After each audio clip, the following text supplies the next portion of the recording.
in a series of webinars that we are doing today here from Moscow. For those of you who have been with us, welcome back. The subject is again going to be kind of lower level, primary level learners. Later on this afternoon we'll be doing a few webinars I should say, concerned with teaching at slightly higher levels. So my greetings to you wherever you are in the Federation. We here in Moscow are having a lovely, crisp, sunny November morning. It is actually rather nice weather.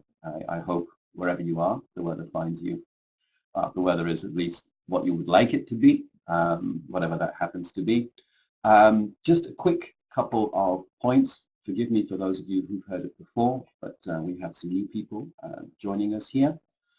If you have any technical questions, any questions about certificates, any questions or issues to do with the settings, the sound, the video, whatever that might happen to be, please address those in Russian. My colleague Svetlana is here next to me and she'll be dealing with any questions of that kind of nature. So please address those in Russian. Any questions or comments that are addressed to me, I would be grateful if they were done in English. So that I can keep an eye on them. I'm watching down the right-hand side of my screen. I can see the chat applet, and I will try as much as I can to focus on that and address those things immediately. You can also address comments or questions to us that I will deal with at the end of this particular webinar. So whichever way you choose, please feel free to do so. If there are issues that we cannot get into because of time, or maybe because they're slightly outside the scope of what we're doing now, I will, towards the end, I will give you an email address at which you are very welcome to contact me, and not because I know all the answers, but normally because I know people who do. And I will be very happy if you have any questions or issues to try and find you an answer to those, and I'll give you the email later on. I'll do so later on because some people are still joining us and I want to make sure everybody gets it. So I'll do that towards the end. If I forget, please remind me, because occasionally I do forget and I don't want that to be the case. So that is the technical side of things kind of out of the way. For those of you who I have not met before, either in webinars or as we travel around the Federation, my name is Steve. I work as an English language teaching consultant and teacher trainer for Express Publishing, and we are here today in the offices of our friends and partners here in Russia, Prosvещение, with whom we have had the great pleasure of doing many joint projects, many of which you will be familiar with in your schools. This webinar is designed to fulfill an obligation we have educationally to make sure that we provide our colleagues and our customers with information and support, and we're very happy to undertake this obligation, and this is why I am here today. The subject of this particular webinar is kind of twofold. What we wanted to talk a little bit about today are young learners examinations. Some of you will be familiar with them, some of you will not, and at the beginning I will give you a little bit of information about young learners in general. I should make it very, very clear right from the beginning that the Young Learners exams are not run by Prosvещение and they are not run by Express Publishing. They are Cambridge English Assessment, and I will talk a little bit more about where you can find information about them online. These exams are designed to be taken by young learners of English up to the age of 12. They are broken down essentially into 3 stages. You can see those on the screen in front of you: starters, movers, and flyers. If you wish to know more technical details about which category of learner should take which exam, please do visit their website. They have lots of very, very useful information there. What I will tell you now, because it's relevant to our discussion, is, as I said, the examinations are limited to learners up to 12 years of age. That's why they're young learners exams. And the linguistic level of the highest level, which is flyers, is an A2 level exam. Now, in the past, we have talked about YLE in webinars, and I've usually taken movers as my kind of level to discuss with you. So today I wanted to take it a little bit further, and I have chosen examples from the flyers level. How does Express Publishing fit into this? Well, what we do is we provide books. These are the books on the screen in front of you now, which can be used to help prepare learners for these examinations. This is how we fit into this equation. As I said, we do not design the exams. We merely understand that there is great interest in these examinations and that they are exams taken around the world, and we help provide exam practice books for the exams. What we also do in a lot of our primary material, and this is something else I'll be showing you in my examples, is within our course books designed for learners within this age group and this linguistic group, we also make sure that there are activities within our course books, and this goes, by the way, for books produced by Express Publishing and books produced in cooperation with Prosvещение, that practice skills and task types that are related to the exam. So that is how, as publishers, we are connected to this particular examination. Express Publishing also, well, it started off, in fact, as language schools. We have our own language schools, and therefore we are not just interested in the publishing side of things, we are also interested in the educational side of examinations and language learning. We have to we wear both hats, as it were. And what we have found in our language schools is certainly we send learners for these examinations, but also we use the material, the skills builders that you see on the screen, as supplementary material in our classroom to help develop certain language skills amongst our learners. And we have found that these have proved to be very popular among our learners in that they provide a change from normal working course books. They also provide very good feedback for teachers who can see how learners are managing when they are asked to deal with language which isn't necessarily what they learned in the last lesson. So it helps to guide them in terms, it becomes a more formative thing in that then it lets teachers know if the learners are okay with the vocabulary, if they're okay with the structures, if they can put sentences together, if they can recognize grammatical function of language, of certain elements of language.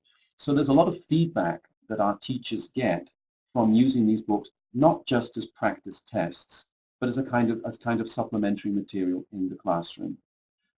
Just to finish this introduction before I move in, what I'll do is I'll talk about both. I will show you through the exam and what's required, but I will also talk to you a little bit about ways we can use the material from the exam as a teaching tool, as a way of promoting language use, and how we can also slowly prepare our learners for the examination from course books. So there's a number of things I would like to discuss with you. Just very quickly about the exam. Many of you will be familiar with the Cambridge English Assessment Suite of exams. Some of you will not necessarily be familiar with the Young Learners exam. Let me just make a very quick couple of points about that. The exam is designed for a number of things. Obviously, it's designed to test learners' level of English. That goes without saying. It's a language exam. But what they've done, and one of the reasons we like it very much, is that they have borne in mind that the way that learners work, and they have tried to avoid making testing a frightening experience for learners. Everything about the exam is designed to be supportive while at the same time having very clear language goals. And this we find, I personally find it to be a great way of introducing learners to the world of assessment. Remember that a lot of, in the higher levels, a lot of exams become problematic and a lot of marks are lost, not so much because of learners' linguistic ability, but because of the psychology, if you like, of examinations. Learners tend to look at exams as, in a way, an opportunity to be punished for not knowing something or for forgetting something.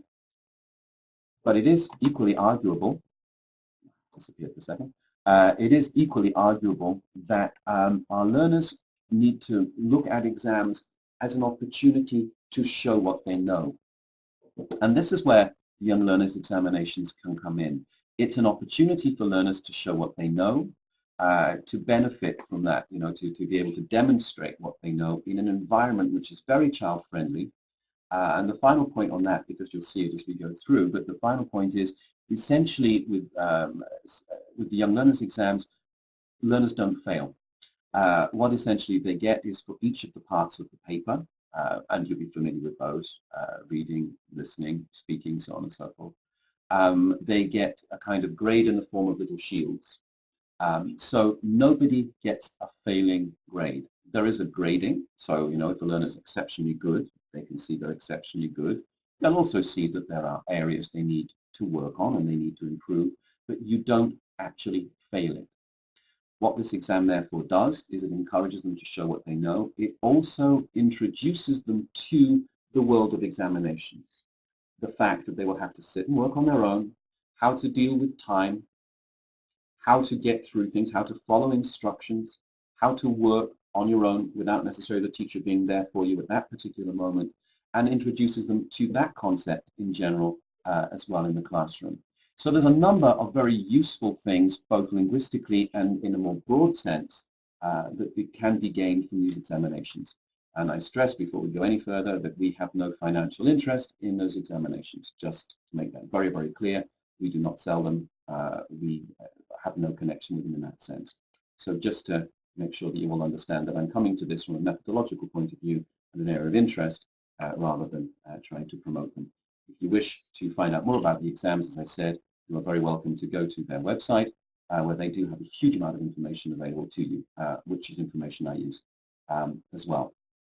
As I said, I'm going to take some of the examples from flyers because I wanted you to see the top level which learners are expected to reach in this system of exams.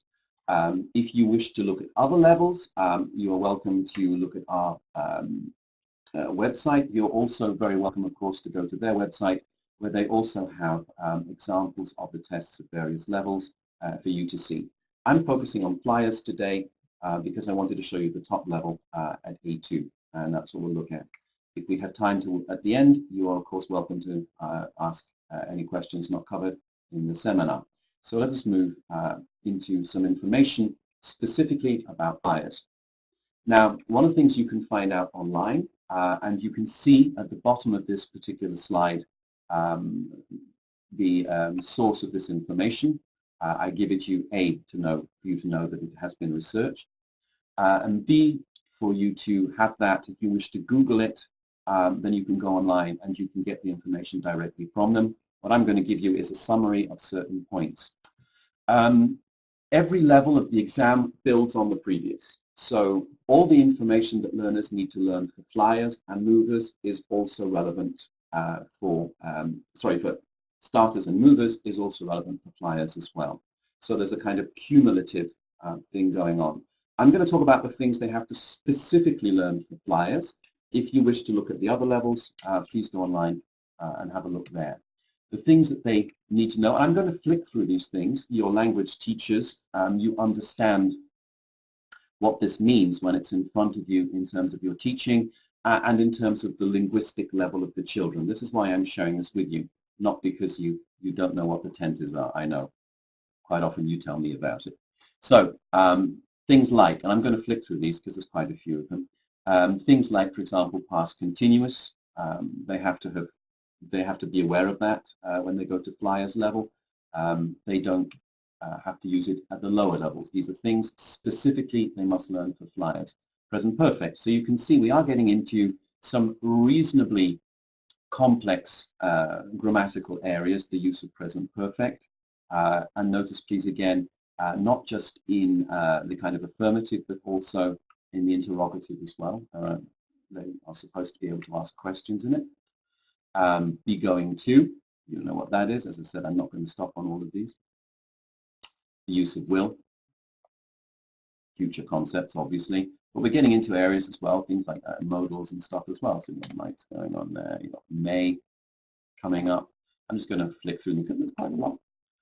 Shall in its sense of suggestion. So shall we have a picnic in the park? Shall we do this? That kind of use of it. There are other uses that they're not tested in this particular exam. Could, got that going on as well, should, and to know the difference between them. And then some other structures not connected to verbs. Again, these are taken, this is a summary from the examiner's handbook.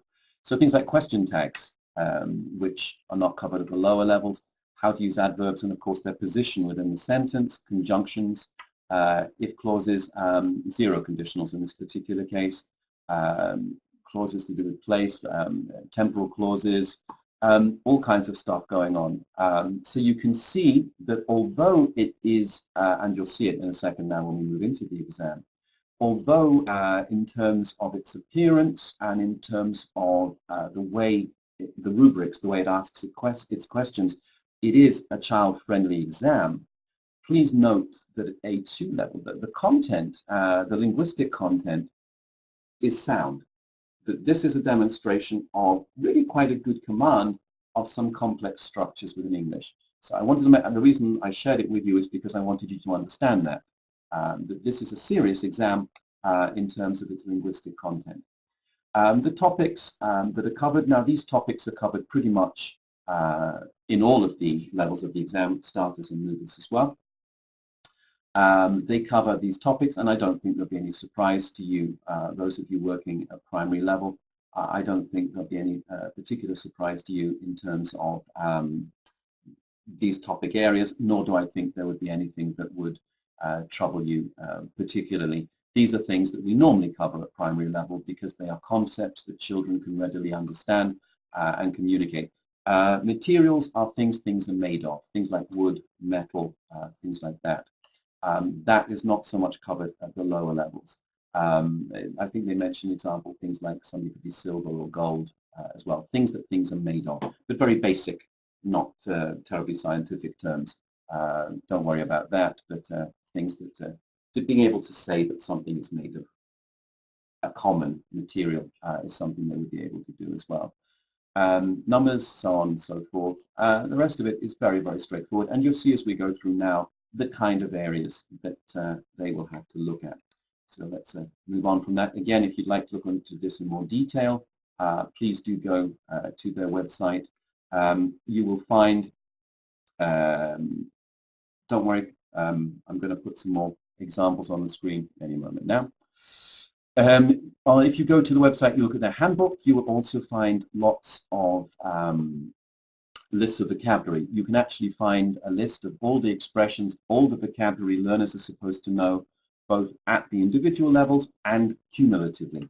So please do go there if you'd like to double check that in detail. Obviously, I'm not going to show that to you now because there'd be far too much of that, and it would not be something that you could take in. But if you are preparing learners or you're thinking about the exam, that information is available, and you can find it on the Cambridge English Assessment website in great detail. So let's get into the question now of what the exam looks like and how we work through it. I will also, when it's relevant, be taking examples from the various course books and task types that you would normally find in a course book that would be relevant to this kind of activity as well. There are a number of sections to get through, so bear with me, but if we're going to talk about it, we should talk about it properly, and I'll try and make teaching tips as well as we go through it. This, remember, is flyers. This is the top level. This is the first one. The first section deals with listening. Now, I should make it very, very clear that when we do listening at these levels, both in the exam itself and when we prepare material, please note this is from our books. This is from our exam practice book. When we prepare these, we are very careful to follow the correct format. And the reason I'm explaining this is so that you know what your students or your own children would expect in the exam. So the level of language is limited to the target language that would be available in the handbook. Also, the pace is slowed down. Now, whenever we have this discussion about listening, there are some people who believe that you know, all listening should be native level. But to be honest with you, ladies and gentlemen, that is I believe, not a valid argument. If you are speaking to somebody, you as language teachers, when you address students who you know do not have a native level in English, you automatically adjust the level of your conversation.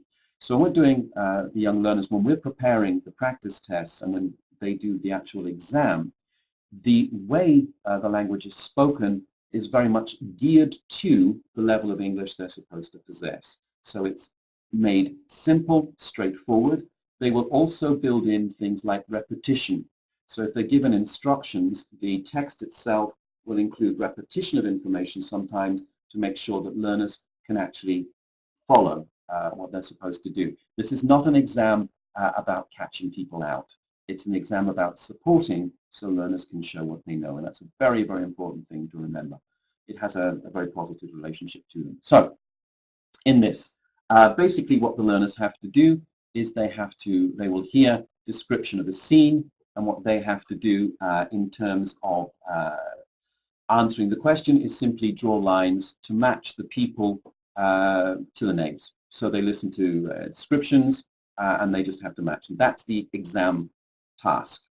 Now, in terms of preparing learners and in terms of how this can be useful in the classroom, this image and this whole activity has a lot of language that you could exploit. So if you were using it as a supplementary course rather than just as exam preparation, all the primary teachers who have joined us for this webinar will be very much aware that there's a lot going on linguistically here. So you would have words for description, description of buildings, descriptions of people. You could talk about, for example, and elicit hair color, which is quite obvious there.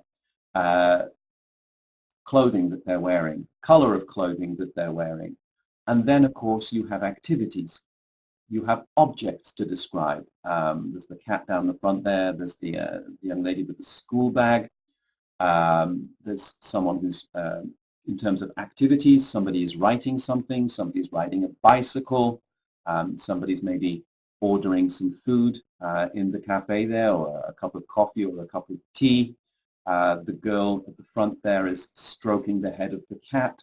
So what you would do in the classroom if you're using this just to develop language skills is before you do any listening, before you do anything else, you would ask learners in the classroom to brainstorm and describe everything they can. Now you might want to make that into a competition. That's a great thing to do. So for example, you could divide the class into small groups, pairs maybe, or individuals, depending on what you like, but it'd be kind of fun to do it in pairs or small groups. Give them a very limited time, let's say a minute, and then ask them just to write down in English everything they can see going on. Or you could give them headings, you know, like descriptions, people, things we're doing, and then they can try and write down as many as they can, and you can have a kind of competition to see who can find the most. Another nice suggestion for using this particular activity in a more fun way is to make it possible for learners, to play a kind of memory game. So what you would do is you would give the learners a minute, again, no more than that, to look at the text. Then they would close their books, and you have a competition where they have to tell you as much as they can remember about the picture in front of them. And that, of course, hello, Elena. That, of course, is all about getting learners to use their memory to approach things, to be proactive when they're faced with information. Because if they are going into the exam, learners need to be looking at it and thinking about it before they actually start doing the listening or whatever. So that's the exam training part as well. That when learners are faced with the task, A, they know what the task is asking of them. You know, that they practice that side of it. B, that they are already actively engaging with it. They're thinking about it and how they might answer it. And that memory game is something you can play with many, many of the tasks in this particular exam. And of course, this idea of guessing and predicting is something that will be very, very useful for them in exams as they move further forward through the school. Now, if you're thinking of preparing learners for the exam, I just took this. This is from a lower level, but because I wanted to show you, I've taken examples from various different levels of primary. This is from quite a low level. But what you can do in any classroom, in any lesson, whenever you have like a story, usually stories at these low levels, you can ask learners to predict, you can ask learners to guess, you can get them to describe. Again, you can get them to look and then close their books and try and remember.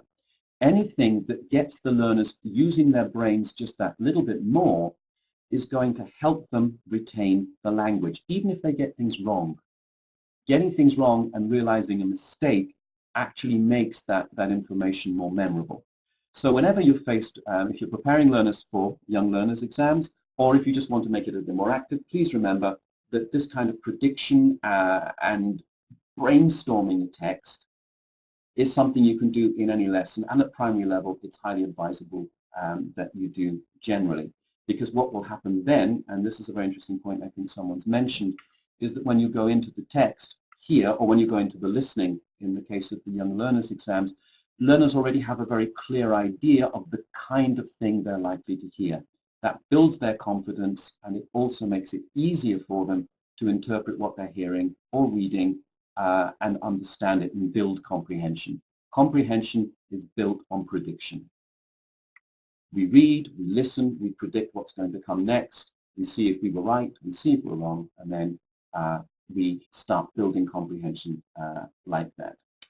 Another thing that happens in flyers is they get another listening. Now this particular one is looking for things like spellings and other information. So it's looking that learners can hear specific information.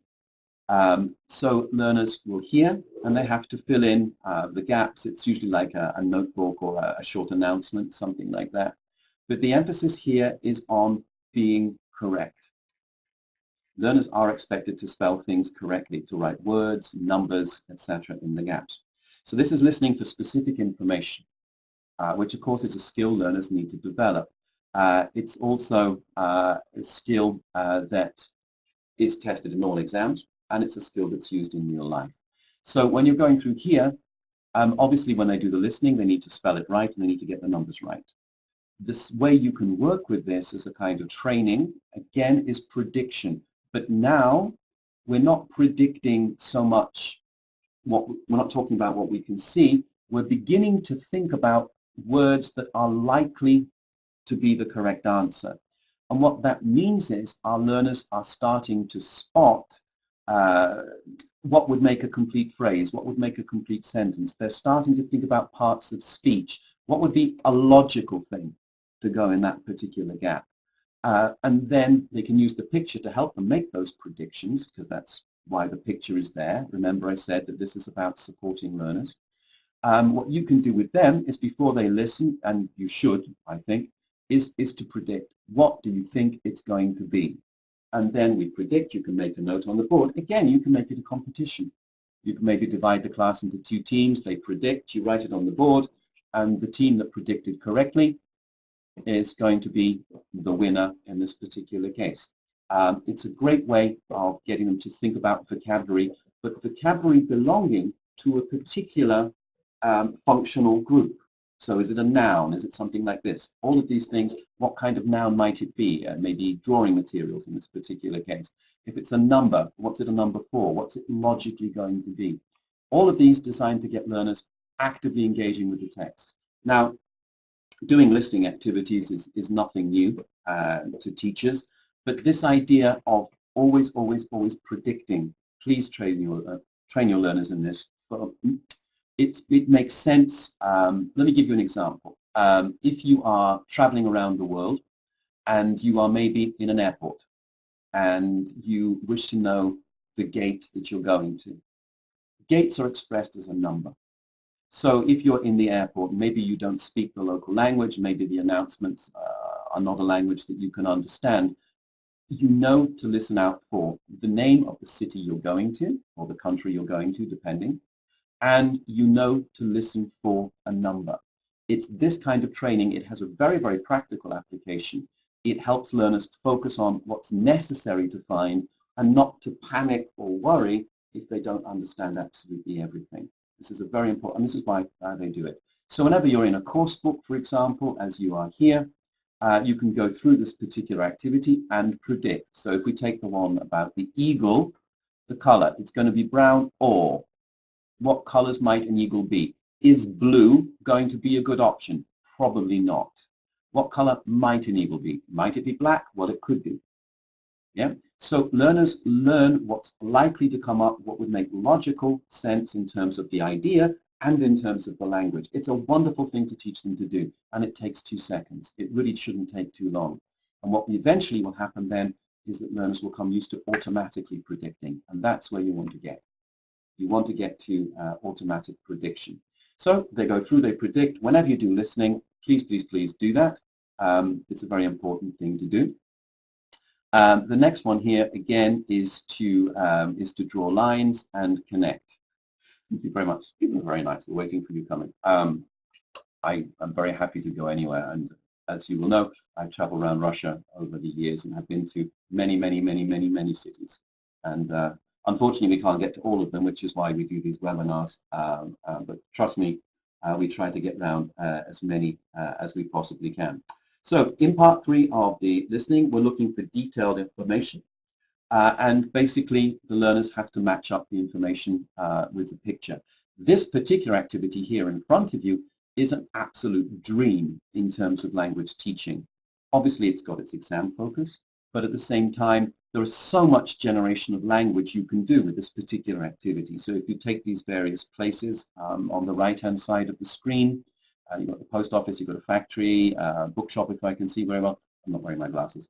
Hotel, supermarket, etc. What kinds of things do we buy in these places? What kind of activities go on in these places? We get students to brainstorm. These are great things to do to brainstorm. So, for example, you could take the word supermarket, write it on the board, and then just generate as many words as you can, a kind of word map of a web, as many words as you can connected with supermarket. Now, it doesn't have to be just, for example, food you can get in a supermarket, which of course it may be. It may be, when do you go to the supermarket? So maybe if you say supermarket, many people think Saturday, because Saturday is a day that people go to the supermarket. So we might do that. Maybe some students don't like going to the supermarket with their family, so they may go boring. That's okay. This kind of free association is a great way of revising vocabulary. And please remember that if you have a class of kids all associating and calling out their words connected with a specific stimulus, in this case a type of shop or service, the other children in the class are listening. So it may be words that they didn't know, it may be words that they have forgotten or had never come across before, and they're going to get exposed to that language and really in a very, very quick and very easy and very straightforward way. Also, of course, if they start to talk about it more, you're going to get into tenses and structures that may be important as well. A lot of language from a very simple activity, I hope you agree. And of course, there's the exam practice where they are listening to where he's going to get the various things he needs to shop from. Okay, let us move on. Some of these points are going to be similar, so I'll speed through some of them. So again, here what we're looking for is, this is a little bit more cognitively demanding. In this case, they're looking for specific information again, and they have to tick the right picture. Now, this is a very important practice, first and foremost, for learners who are to learn to obey exam instructions. So they have to be very clear what they're doing here, and this is a great way of learning that in exams we have to do tasks in a certain way. Obviously, if you tick more than one box, you're wrong. Doesn't matter if the right answer is in there as well. You only have to tick one box. You have to listen carefully.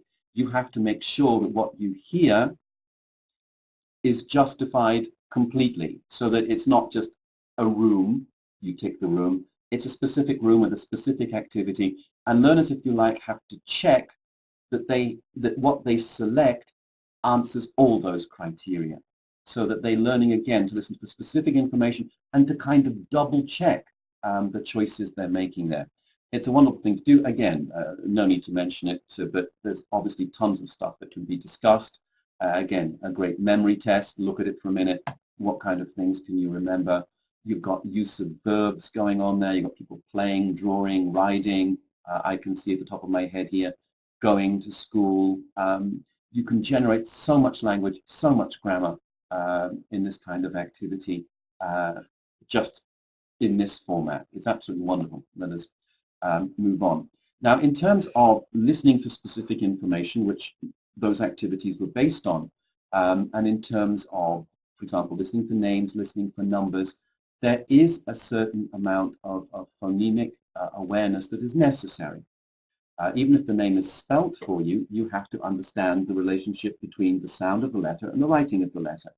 So in preparation for the exam, a little bit of emphasis on things like phonics, a little bit of emphasis on things like spelling. So dictation, this kind of thing, a great way of helping learners prepare for these exams, because they have to learn what they hear and what they write have to match up. So you can also use the practice in that sense as well. Do not be frightened of dictation at primary level. Listening for descriptions, obviously, course books contain this kind of practice too. The next one is one of my favorite ones, actually. This is where they have to listen and color, which is a wonderful task. I wish university exams could be quite this much fun. They have to listen and color certain things a certain color. They're given instructions. Usually the instructions are given twice. Certainly at the lower levels where they have this kind of exam, they are. So you get, color the snowman or color the tree green. Let's do that. What? Color the tree green. So this information is repeated. They're given time to color. And basically what it does is it shows that they can follow instructions. One presumes they know the name of colors. They have to be able to identify objects. So there's a lexical vocabulary element there. But very importantly, this idea of following instructions and obeying instructions in the classroom going on there. So these are things you can practice in various forms in the lesson. Even something like Simon Says is this idea of following instructions. Simon says, if Simon doesn't say it, no, it's not a proper instruction. Listening doesn't have to be listening and coloring. We do that in our material, but then things like listen and follow, listen and obey. What does it say? Stamp your feet, clap your hands. Yes, you're quite right.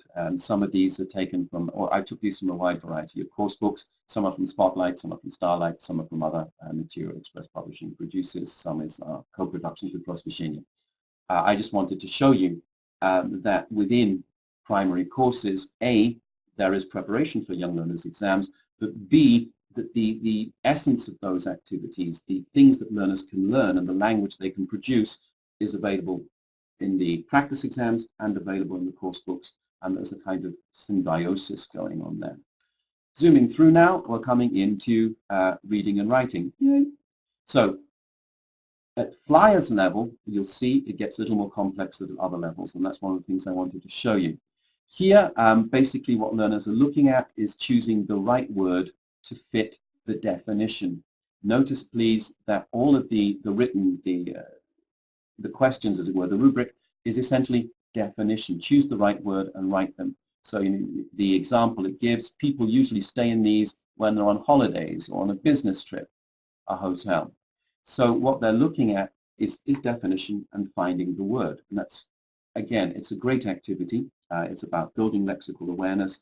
It's about the meanings of words and being able to express the meanings of words, synonyms, being able to give explanations if maybe you've forgotten the word, because there's the reverse true here. If you forget the word, you could say, if you forget the word hotel, for argument's sake, the place where you stay on holiday or the place where business people go. So we're giving learners here a bit of flexibility in terms of using the language. So what you can do in the classroom is this kind of reverse engineering sometimes. We often teach the words.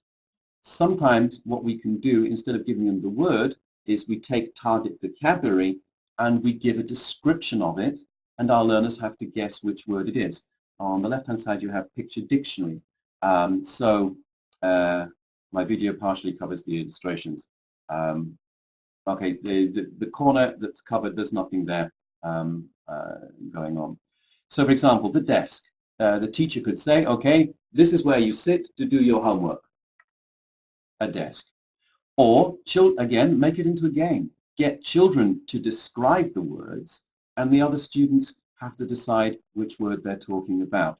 It's a great way of revising vocabulary. You can make it a game, for example, with flashcards, a random game. If you take flashcards, which you have, you get learners to randomly select. It's a bit like the game Taboo, where they have to describe what something is, and the other learners have to guess.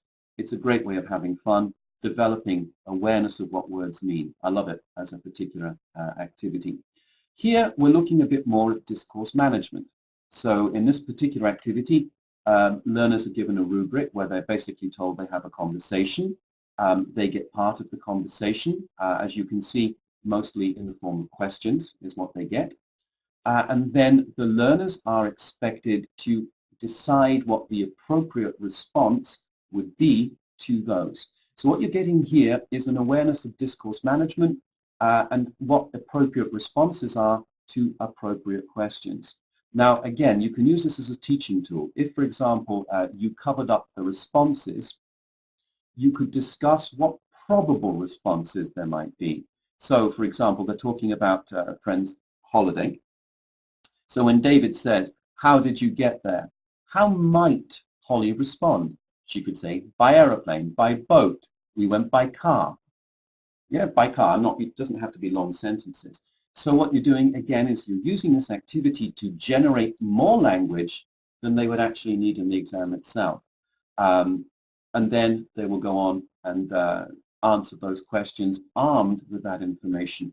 But at the same time, you're generating and you're revising language. It's a lovely activity. Part 3, they are given words. Most of them are, it's basically looking at lexical awareness again, and they have to read the text, they have to fill in the word. What they're a little bit more here, this is flyers, they are obviously also thinking about the grammatical function of particular words, what kind of grammar would fit. Is it a noun, is it a verb going on, what have you, is it an adjective, what would be appropriate here. So there is a certain grammatical awareness which is necessary for doing this. And again, so if learners do an activity like this, you discuss what kinds of words might fit. So you're focusing their attention on types of words. Don't worry, we've got about 3 minutes left and I'll get through it quite nicely. This goes through any gap-filling activity. Please remember, any gap-filling activity you do, discuss with your learners other options, the kinds of words that might fit, so that when they're also producing language, they are sensitive to that too. This particular one, the next one, part 4, is more grammatical than lexical. They're looking at functional words. You've got some conjunctions going on there. You've got some adverbs, etc., articles, prepositions. So again, there's a test on grammatical awareness. They have to complete the story. You understand how that works. So again, the focus is on function of things that are missing, and of course, grammar. They have to be able to understand how grammar works, how words are put together, what things go where in a sentence. So if they make mistakes in an activity like that, you need to discuss why that can't be. Where would that kind of word normally go? Does it have a position in the sentence? Does its function work there? It's a great way of introducing learners to the practical application of grammatical rules. Part 5 is basically, it's reading comprehension. They have to go through the text where they will be asked to freely write an answer. Essentially, it's synonyms. They're looking at ways of expressing what is in the text slightly differently. Here, it's teaching them advanced exam techniques. It's getting them again to focus on synonyms. It's reading comprehension. It's a wonderful thing indeed to do. You can help them, for example, if you're doing reading texts in the class by summarizing. Verbal summaries, written summaries is a great way of helping them prepare for that. Part 6, we're almost there, guys. Part 6 is open-close test. They have to write one word on each line. Some of those words will be functional, some will be lexical. and basically they have to understand the story as they go through. So again, brainstorming the kinds of things it might be, the kinds of things that would be expected. Ma'am, where you say, you say that your son is 12 and it's a difficult test. I fully agree with you, but the whole point is that if you take a test, you prepare for it beforehand. And this is what we're talking about. This is an A2 level test, and learners are expected to be able to answer those questions, but they will have been trained in order to answer it. So please remember that part of the whole conversation. I have about a minute left. I've really got to bring this to a close. Part 7 is writing a story, a very simple story, 20 or more words. This is one of the reasons why in our primary level books we focus on writing and building writing skills. We do it through providing models, analyzing models, and getting learners to do simple writing tasks. This goes to what the lady was saying. If you have not practiced writing, it would be very difficult to go into flyers. We take writing very seriously, and there is practice there with models. We brainstorm it. We build up our writing skills in order to be able to go to a text like that. We brainstorm ideas, and then we shape them into some kind of structure. We think about the grammar involved. Writing is a very important thing to learn, and this is why we put it in primary level books. Just to finish, a couple of words about the speaking. The speaking is the learner and the examiner. One thing they'll do is talk about similarities and differences. The examiner has a different picture. The learner will hear statements about the examiner, like, in my picture, grandfather is eating pizza.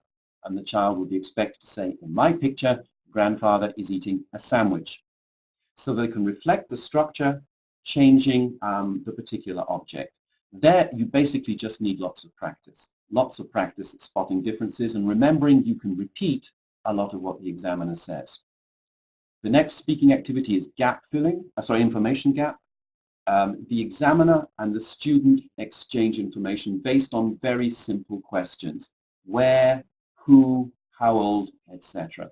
The examiner starts asking questions, and then the student asks questions following. So the student will have already heard the kinds of questions they're supposed to ask. They don't have to write anything down, they just have to ask and answer.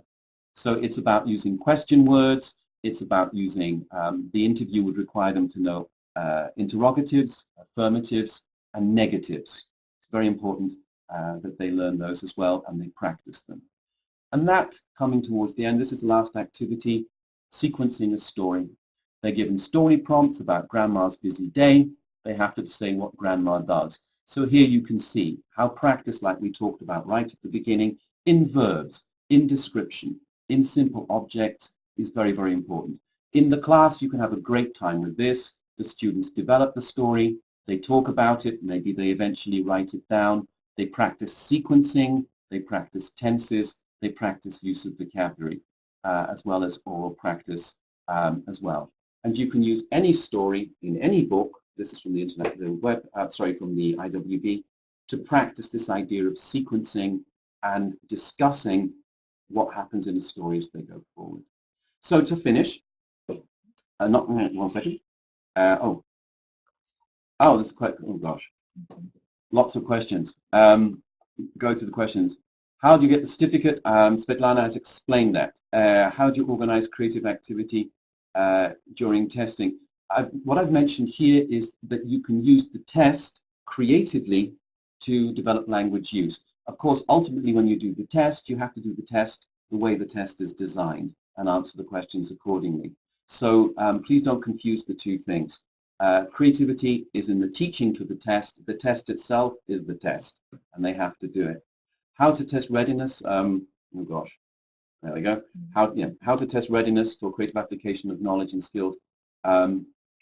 Feedback, formative assessment. Whenever you do an activity, and this is why the Young Learners books are great for practicing language, they will give you the feedback and they will tell you about the readiness. So if they know the vocabulary, you'll know they'll know it. If they talk about the verbs and the activities confidently, you know they're okay. If they can't do that, that's information for the teacher, and you can help make them ready by teaching them and helping them prepare. So these are great ways of looking at learner readiness and seeing what they can manage. It's what I said right at the beginning. Other studies technology test students, I'm not quite sure I understand that one, I'm afraid. As part of experience of testing the readiness of students to do problem solving. I'm going to give you my email address, Vladimir, and I'll give my email address to everybody because I can't answer those right now. I'm not 100% sure where you're going with it.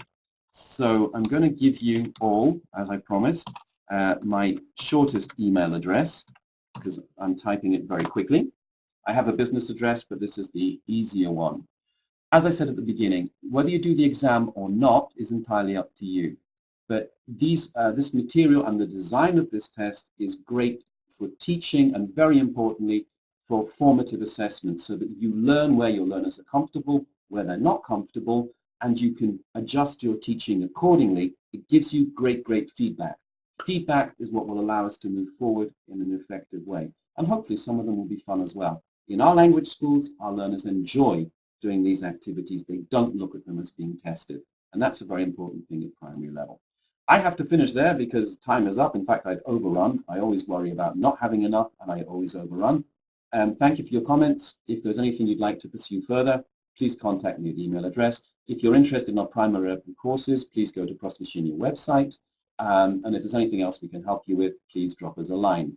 Later this afternoon, I'll be discussing some more secondary level stuff. We'll be looking at writing specifically and at communication skills in general later this afternoon. If you can be with us, then that'll be great. But for now, thank you very much indeed, and goodbye.